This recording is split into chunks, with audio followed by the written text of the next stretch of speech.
Hello friends, Hindi साहित्य वाला के ऑनलाइन प्लेटफॉर्म पे आप लोगों का स्वागत है। आज हम लोग सैंधव कला के बारे में चर्चा करेंगे। अगर हम कला की बात करें तो ये लोगों की सौंदर्यात्मक अभिरुचि को भी प्रस्तुत करता है। और जैसा आप लोग जानते हैं कि कला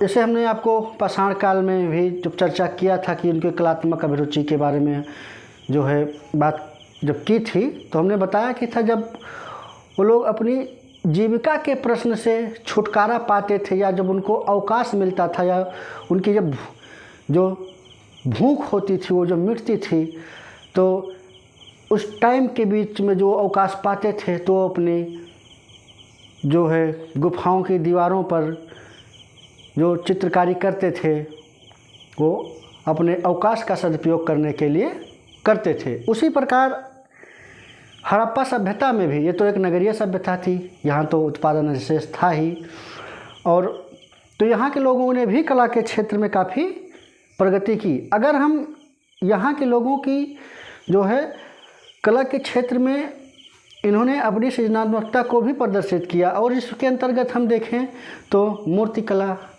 मृदभांड, मनके, मोहरें, ताम्र पट्टिकाएँ आदि के माध्यम से हमको इनके कला के विषय में जानकारी मिलती है। अगर हम इनकी मूर्ति कला के विषय में बात करें तो सैंधव सभ्यता में मूर्तिकला प्रस्तर, धातु और मृण मूर्ति यानी कि टेराकोटा, जो मिट्टी से बनी मूर्तियाँ जो आग में पका के बनाई जाती थी। तो मूर्तिकला के अंतर्गत हमें 3 प्रकार की मूर्तियाँ दिखाई देती हैं। अगर हम प्रस्तर कला की बात करें, प्रस्तर मूर्तियों की, कि यहाँ से जो पत्थर की मूर्तियाँ मिली हैं, वो हड़प्पा और मोहनजोदड़ो का अगर हम उदाहरण लें तो मोहनजोदड़ो से हमको एक खंडित पुरुष की मूर्ति मिली है, जो सलखड़ी पत्थर से निर्मित है, जिस पर तिपतिया अलंकरण है। और अगर हम हड़प्पा से बात करें तो हड़प्पा से चूने पत्थर की एक युवक की नृत्य मुद्रा में मूर्ति मिली है, जिसको जॉन मार्शल महोदय ने शिव नटराज का आदिम रूप माना है। इसी क्रम में अगर हम इनकी मृण मूर्ति कला की अगर इनकी धातु कला, पहले हम धातु कला ले लेते हैं। धातु कला की अगर बात करें तो फिर धातु कला नहीं, धातु से जो मूर्तियाँ बनती थी, मूर्ति कला के अंतर्गत धातु से जो मूर्तियाँ बनती थी उसको मधुशिष्ट विधि या लास्ट वॉक्स मेथड कहा जाता था।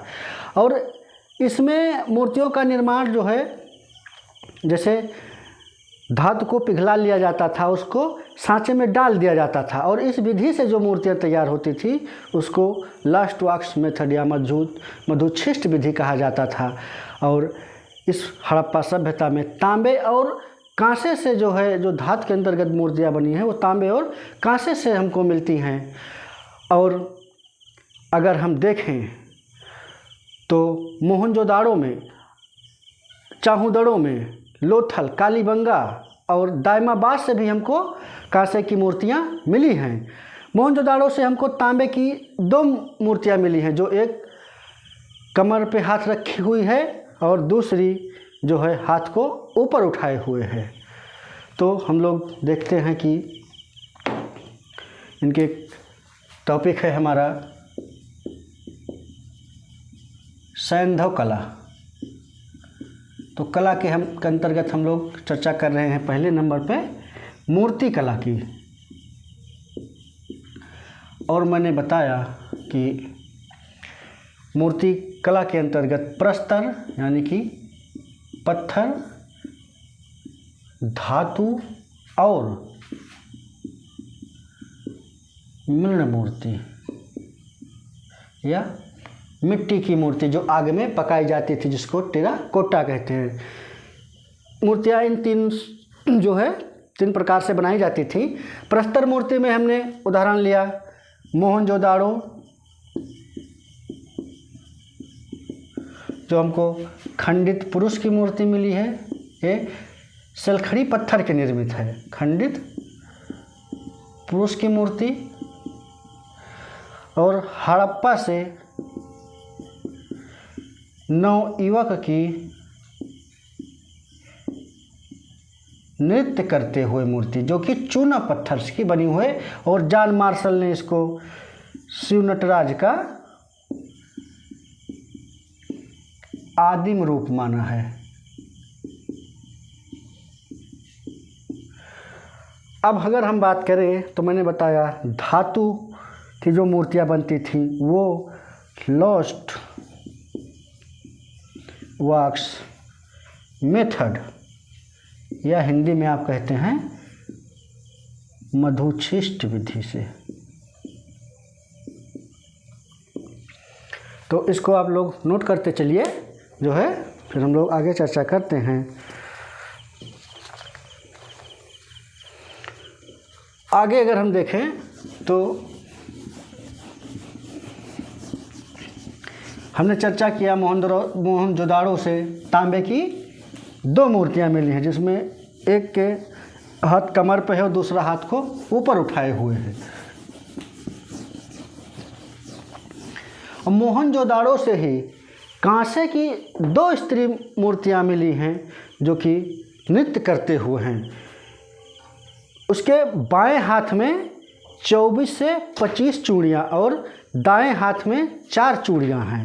इसकी भावभंगिमा नृत्य मुद्रा में है और जॉन मार्शल महोदय ने इसको डांसिंग गर्ल के नाम से संबोधित किया है। वहीं कुछ इतिहासकार इसको पार्वती भी मानते हैं, देवी पार्वती के भी अंकन के रूप में इसको स्वीकार करते हैं और कहते हैं कि जहाँ शिव वहाँ पार्वती। लेकिन वहीं कुछ विद्वान इस मत का खंडन करते हैं कि ये मूर्ति पार्वती जी की नहीं है, क्योंकि कहीं भी शिव के साथ देवी पार्वती को नृत्य करते हुए नहीं दिखाया गया है। तो इस आधार पर इसका खंडन हुआ है। और अगर हम दाइमाबाद की बात करें तो दाइमाबाद से जो है हाथी, गैंडा, भैंसा सहित कुल 4 जो है कांसे की मूर्तियां मिली हैं और कालीबंगा से भी सब मूर्तियां हमको मिली हैं जो है। तो मोहनजोदाड़ो से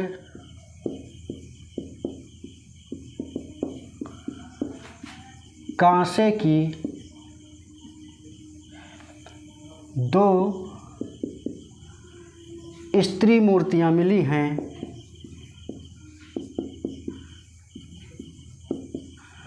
2 स्त्री मूर्तियां मिली हैं जो नृत्य करते हुए या नृत्य मुद्रा में हैं, दिखाई गई हैं। और मैंने बताया कि इसके जो एक मूर्ति है उसके बाएं हाथ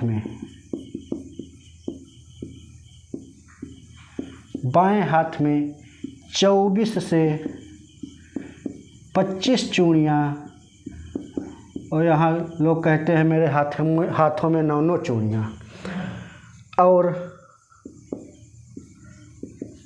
दाहिने हाथ में 4 चूड़ियाँ हैं। और इसकी भावभंगिमा नृत्य करते हुए दर्शाई गई है और जॉन मार्शल ने इसे डांसिंग गर्ल कहा है।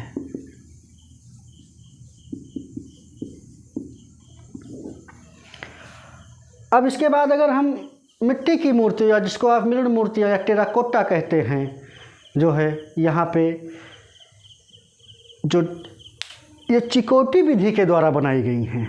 जैसे चिकोटी विधि क्या होती है, जब मिट्टी की मूर्ति बनाई जाती है तो जैसे उनके नाक को ऐसे जो है पिचका के बना दिया जाता था। और मान लो कान, तो कान को ऐसे करके बना दिया जाता था।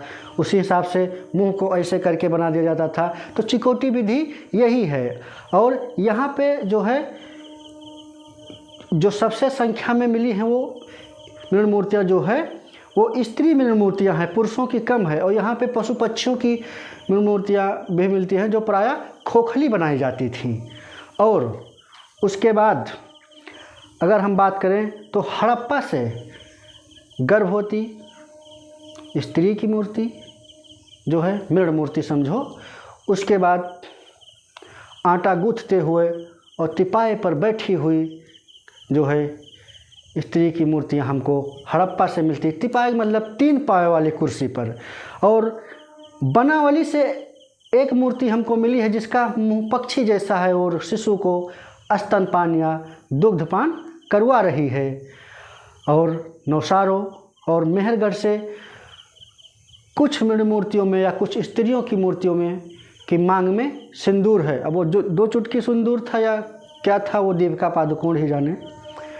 और बलूचिस्तान के कुल्ली संस्कृति की जो कुछ स्त्री मूर्तियाँ मिली हैं वो काफ़ी रौद्र रूप प्रदर्शित कर रही हैं।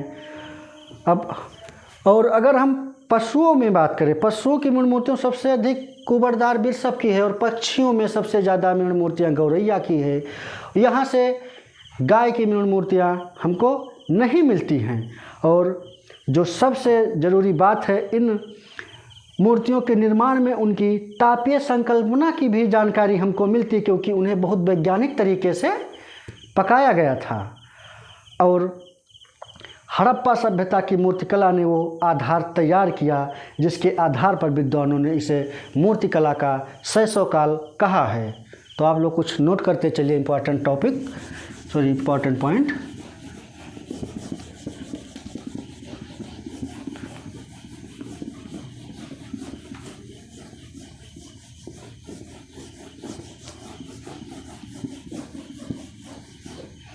तो मिलन मूर्तियाँ, तो यहाँ पे जो है सिंधु सभ्यता में जो मिलन मूर्तियाँ मिली हैं वो चिकोटी विधि से बनाई गई हैं। और सबसे ज़्यादा स्त्रियों की स्त्री मिलन मूर्तियाँ पाई गई हैं। पशु पक्षी की मूर्तियाँ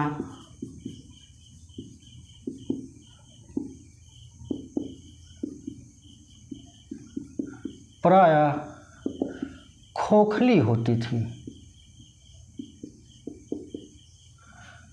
और मैंने बताया कि हड़प्पा से गर्भवती स्त्री जो है और आटा गूंथते हुए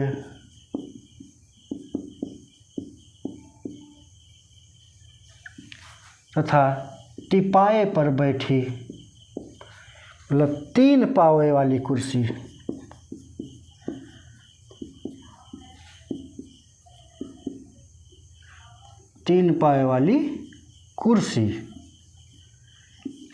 टिपाए पर बैठी स्त्रियों की मूर्तियाँ मिली हैं। वहीं बनावली से जो मूर्ति मिली है उसका मुँह पक्षी जैसा है, जो कि शिशु को दुग्धपान करा रही है। उसके बाद जो बलूचिस्तान के कुल्ली क्षेत्र से, कुल्ली संस्कृति से मूर्तियाँ मिली हैं वो रौद्र रूप में हैं, मतलब गुस्से में। तो ये बलूचिस्तान से मिली हुई हैं। तो इसको आप लोग नोट करते चलिए। अब उसके बाद अगर हम बात करें मुहरों की, जो सिंधु सभ्यता के कला में इनका भी प्रचलन हमको दिखाई देता है। तो मुहरें जो है प्रस्तर, मिट्टी और धातुओं, इन तीनों की जो है 3 प्रकार से मोहरें बनाई जाती थीं। लेकिन जो है सलखड़ी की जो मोहरें बनी हैं उनका व्यापक प्रयोग होता था। और लोथल एवं देसलपुर से तांबे की मोहरें हमको मिली हैं। और इन मोहरों का जो आकार था वो गोलाकार, वर्गाकार, घनाकार और बेलनाकार होता था। लेकिन सर्वप्रचलित आकार इन मोहरों का जो है वर्गाकार या चौकोर था। और इन मोहरों पर पशु पक्षी और पेड़ पौधों का जो है अंकन किया हुआ है। लेकिन एक श्रृंगी पशु जिसको आप गैंडा कहते हैं, एक श्रृंगी पशु का अंकन विशेष रूप से उल्लेखनीय है। तो देखते हैं जो है मोहरों के बारे में।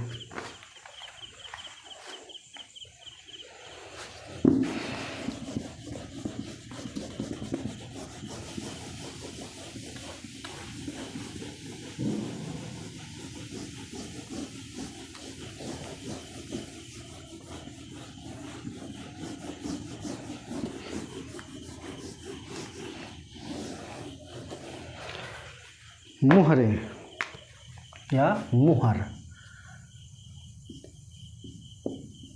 तो मैंने बताया प्रस्तर, धातु और मिट्टी की मोहरें बनती थी, और मिट्टी की मोहरें मिली हैं। और सलखड़ी सलखड़ी की बनी मोहरों का प्रचलन व्यापक था। मोहरों का प्रचलन व्यापक था। लोथल और देसलपुर से तांबे की मोहरें मिली हैं, और मैंने बताया कि मोहरों का सर्व प्रचलित आकार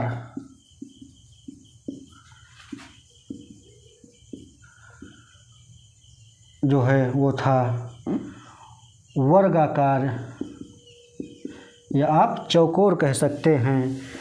और इन मोहरों पर पशु पक्षी पेड़ पौधों का चित्रांकन हुआ था, लेकिन एक श्रृंगी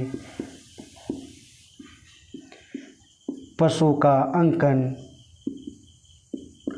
विशेष रूप से उल्लेखनीय है।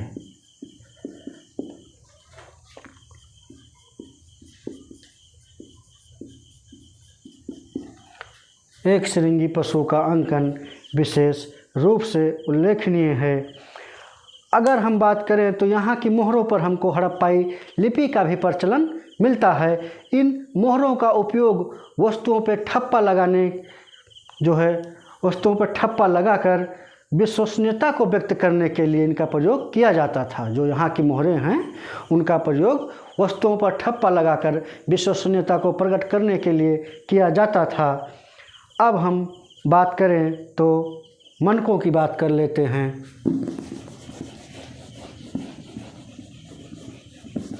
जो कि सिंधु सभ्यता में हमको मनकों का भी प्रचलन देखने को मिलता है।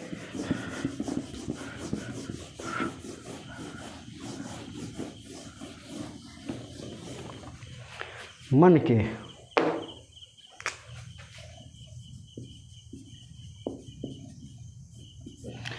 अगर हम मनकों की बात करें तो लोथल और चाहुदड़ो नामक स्थल से मनके बनाने के ये दो स्थल मनके बनाने के प्रमुख केंद्र थे।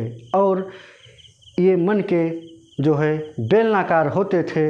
ये मिट्टी, प्रस्तर और सोने चांदी के भी जो है ये बनते थे। तो लोथल और चाहुदड़ो जो है मनके बनाने के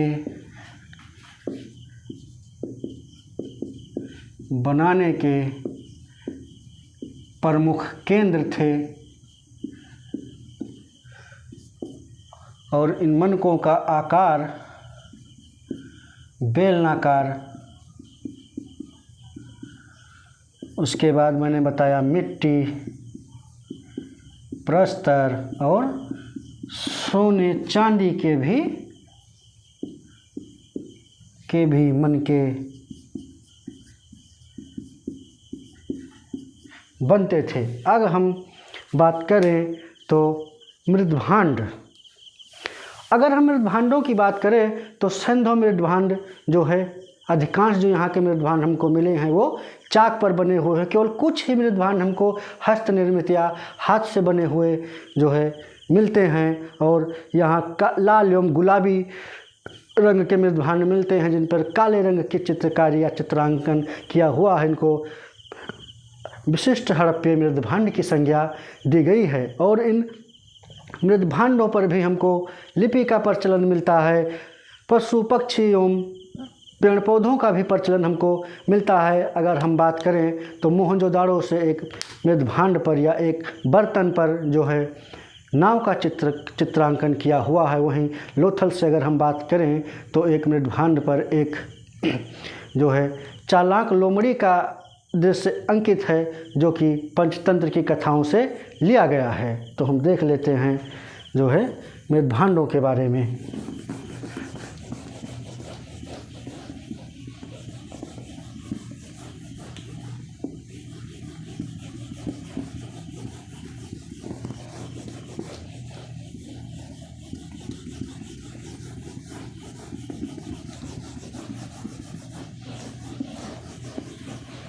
तो लिख लीजिए थोड़ा मृदभांडों के बारे में भी आप लोग। मृदभांड मिट्टी के बर्तन, इसका मतलब है आप लोग कोई ज़्यादा परेशान मत होइएगा कि मृदभांड क्या है। तो यहाँ के मृदभांड जो हैं वो चाक पर निर्मित हैं या चाक से निर्मित हैं। चाक निर्मित मृदभांड हैं। कुछ ही मृदभांडों का निर्माण हाथों से किया गया है और लाल या गुलाबी रंग के मृदभांड हैं जिन पर काले रंग से चित्रकारी की गई है। और मैंने बताया कि इनको विशिष्ट हड़प्पीय मृदभांड भी कहा जाता है।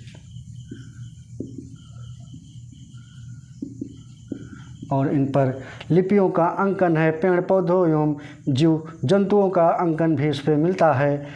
तो मोहनजोदाड़ो से एक बर्तन पे नाव का चित्रांकन हुआ है। वहीं लोथल से जो है मृदभांडों पर एक चालाक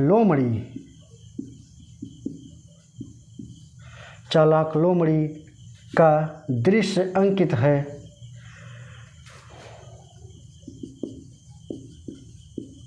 जो पंचतंत्र की कथा से लिया गया है। आप लोग जानते हैं कि पंचतंत्र के लेखक विष्णु शर्मा हैं। यह पंचतंत्र की कहानियों से मिलता है। अब हम बात करेंगे ताम्र पट्टिकाओं की।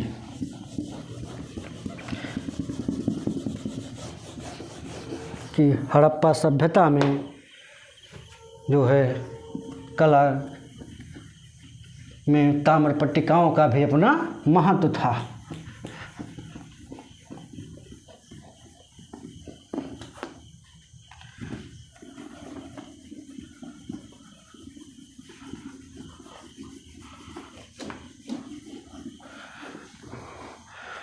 ताम्र पट्टिकाओं का ताम्र पट्टिकाएं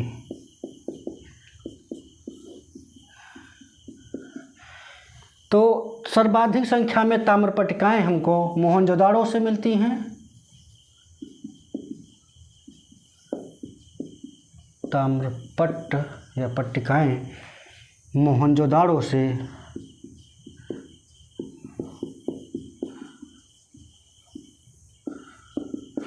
और जो है इन पर विभिन्न जीव जंतुओं के चित्र भी अंकित हैं। कुछ विद्वानों का मानना है कि ये ताबीज़ों के रूप में भी इस्तेमाल किए जाते थे, जो कहीं ना कहीं तंत्र मंत्र की धारणा को व्यक्त करते हैं। तो इन पे जीव जंतुओं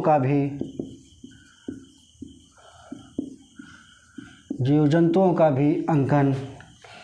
उसके बाद इतिहासकारों का मानना है कि ये ताबीज़ों के रूप में भी या ताबीज़ के रूप में प्रयोग किए जाते थे। जो तंत्र मंत्र की धारणा को व्यक्त करता है या भूत प्रेत की और इसका संकेत है कि उससे भूत प्रेत के भय से बचने के लिए जो है ताबीज़ों का प्रयोग किया जाता था। तो आज हम लोगों ने सैंधव कला के विषय में चर्चा की। अब हम नेक्स्ट क्लास में चर्चा करेंगे सैंधव सभ्यता का पतन। तो मिलते हैं अगले दिन। धन्यवाद।